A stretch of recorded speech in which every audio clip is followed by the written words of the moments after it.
ಬಾಗಲಕೋಟೆ ಹಾಗೂ ದಾವಣಗೆರೆ ದಕ್ಷಿಣ ವಿಧಾನಸಭಾ ಕ್ಷೇತ್ರದ ಉಪಚುನಾವಣೆಗೆ ನಾಮಪತ್ರ ಸಲ್ಲಿಸಲು ನಾಳೆ ಕೊನೆಯ ದಿನವಾಗಿದೆ. ಈ ಹಿನ್ನೆಲೆಯಲ್ಲಿ ಅಭ್ಯರ್ಥಿಗಳ ಆಯ್ಕೆಗೆ ಬಿಜೆಪಿ ಹಾಗೂ ಕಾಂಗ್ರೆಸ್ನಲ್ಲಿ ತೀವ್ರ ಕಸರತ್ತು ಆರಂಭಗೊಂಡಿದೆ. ಈಗಾಗಲೇ ಎರಡೂ ಪಕ್ಷಗಳ ಸಂಭವನೀಯ ಅಭ್ಯರ್ಥಿಗಳು 2 ದಿನಗಳ ಹಿಂದೆಯೇ ಒಂದು ಸೆಟ್ ನಾಮಪತ್ರ ಸಲ್ಲಿಸಿದ್ದಾರೆ. ಬಾಗಲಕೋಟೆ ಕ್ಷೇತ್ರದಲ್ಲಿ ಬಿಜೆಪಿ ವೀರಭದ್ರಯ್ಯ ಚರಂತಿಮಠ ಅವರನ್ನು ಕಣಕ್ಕಿಳಿಸಿದ್ದು, ದಾವಣಗೆರೆ ದಕ್ಷಿಣದಿಂದ ಶ್ರೀನಿವಾಸ್ ಟಿ ದಾಸಕರಿಯಪ್ಪ ಅವರನ್ನು ಅಭ್ಯರ್ಥಿಯನ್ನಾಗಿ ಘೋಷಿಸಿದೆ.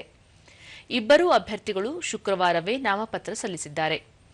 ಇದೇ ವೇಳೆ ಕಾಂಗ್ರೆಸ್ ಸಹ ಅಭ್ಯರ್ಥಿಗಳ ಆಯ್ಕೆಗೆ ಅಂತಿಮ ಕಸರತ್ತು ನಡೆಸುತ್ತಿದ್ದು, ನಿನ್ನೆ ರಾಜ್ಯ ಕಾಂಗ್ರೆಸ್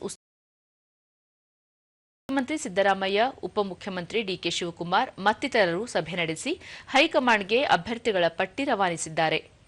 ಇಂದು ಸಂಜೆಯೊಳಗಾಗಿ ಎಐಸಿಸಿ ಅಧ್ಯಕ್ಷ ಮಲ್ಲಿಕಾರ್ಜುನ ಖರ್ಗೆ ಅಭ್ಯರ್ಥಿಗಳ ಅಂತಿಮ ಪಟ್ಟಿಯನ್ನು ಬಿಡುಗಡೆಗೊಳಿಸುವ ಸಾಧ್ಯತೆಯಿದೆ.